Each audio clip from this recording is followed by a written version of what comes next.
Boston Mayor Marty Walsh is facing serious scrutiny this week. That's following a Boston Globe report claiming he's ensnared in a federal probe of possible illegal union behavior. Today, the mayor lashed out at the Globe coverage, then suggested he's done talking. Adam Riley has more. The Boston Globe says Walsh was caught on a wiretap in 2012 before he was mayor, warning a developer they'd have trouble building in Boston unless they used union labor at a separate project in Somerville. In a follow-up editorial, the Globe urged Walsh to say if he's appeared before a grand jury or received a subpoena.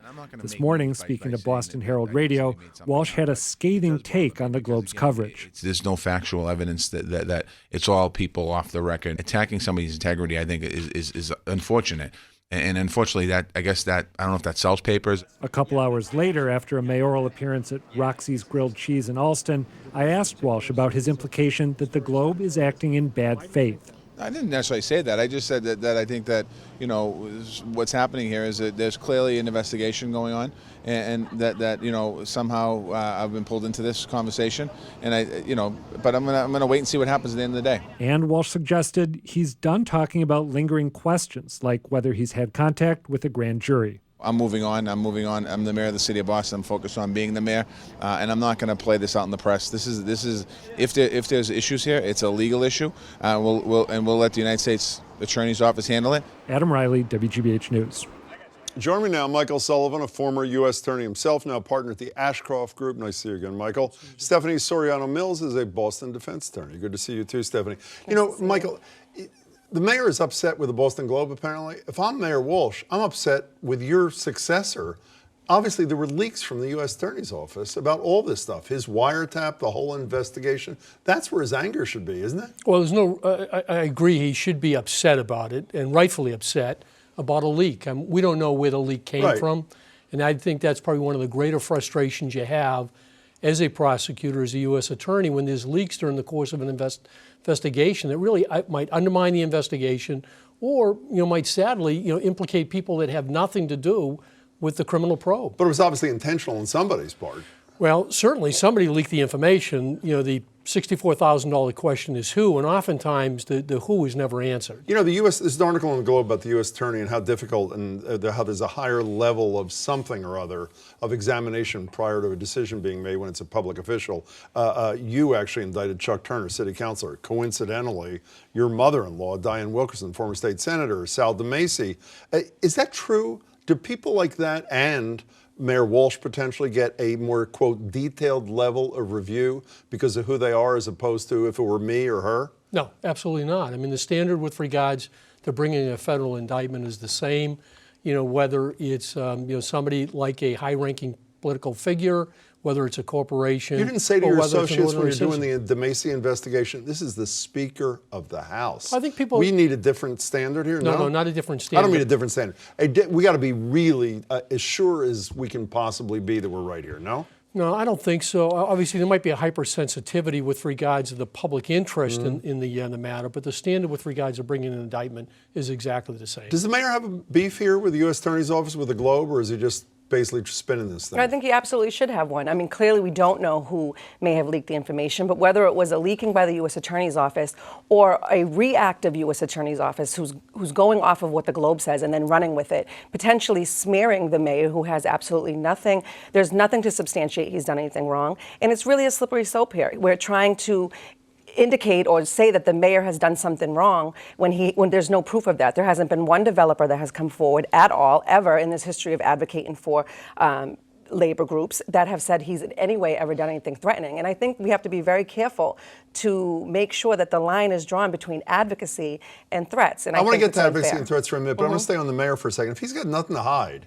why doesn't he just answer directly the question about whether or not he's appeared before a grand jury? He said he hadn't in this particular case, but he didn't answer the question about another Teamsters case. Why doesn't he just say, yes, I appeared in front of a grand jury in this, or no, I didn't appear in front of a grand jury? I mean, there are legalities involved. He has a legal team that may be saying, let's be careful what we say so we don't stifle any kind of investigation that's going on.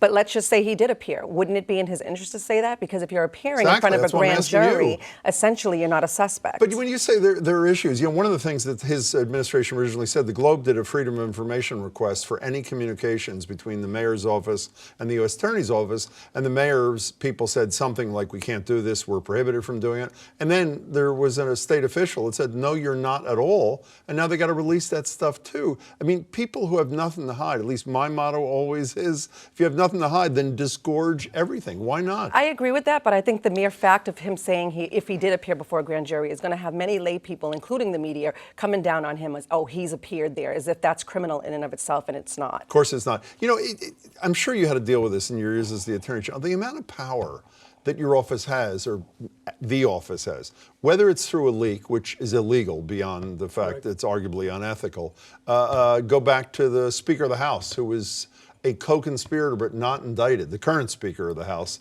Bob DeLeo, who doesn't even have an opportunity to defend himself. He's the worst of both worlds. He's named as a co-conspirator, but at the same point, he can't defend himself because he's not part of the trial. I mean, how sensitive were you, and how sensitive are U.S. attorneys to the colossal imbalance in power in these kind of situations? I think they're hypersensitive, to the power and the authority that rests with the the public prosecutor, and hopefully, in recognition of their sensitivity, that there's no misuse or abuse of that tremendous authority. I want to talk about something that Stephanie mentioned a minute ago, and it's touched on in a piece by a former a federal defender and a former judge, and it's Gertner in the Globe today. And I'm paraphrasing. What's illegal about stating the truth? The allegation is in this alleged wiretap that the mayor, then a union official and a state rep, as you were once when you were young, told a development company would face permitting problems on a Boston high-rise unless they use union labor at another project in Somerville. Hello? This is Boston. That's as a user. Isn't that advocacy? It's not illegal extortion, even if the conversation did happen, is it? But who suggests that it is? Some people may be inferring to it. Getting back to Stephanie's comment with regards to acknowledging going before the grand jury may raise some suspicion on some people's minds. But just the fact that it's there raises suspicion, doesn't it? And that's the basic unfairness. It is unfair. That's the basic unfairness here. The fact that he was serving as an advocate on behalf of a union is much different than his role as mayor today. I think it would be much different, if there was a recorded conversation with regards to a public official. So you even think, based on what you know, he's done nothing wrong? Yes, based on what's been in the paper, clearly there doesn't appear to be evidence of a crime. So we have 30 seconds. If he was your client, what do you advise him to do from this point forward? He's got to release these documents, I think, within 7 or 8 days. It was 10 days under state law. I would advise him to stand up in front of the media, who continues to appear to make it something that it's not, and to say what his record is. What his record is behind dealing with businesses, as it really, when he was head of the labor union, is to talk about the fact that there have been no developers who have ever indicated he's threatened anybody. Right. To talk about his position now, and that the fact that you're pro business and pro development does not mean you can then not be pro labor. They're not. They can be combined. Yes, and I think that's important. So don't you think my radio show on Friday, where he'll be, is the perfect opportunity to do that? I thought you would. I think it would be. Stephanie, good to see you. Michael, thank you so much for your time. Thank you. Thank you.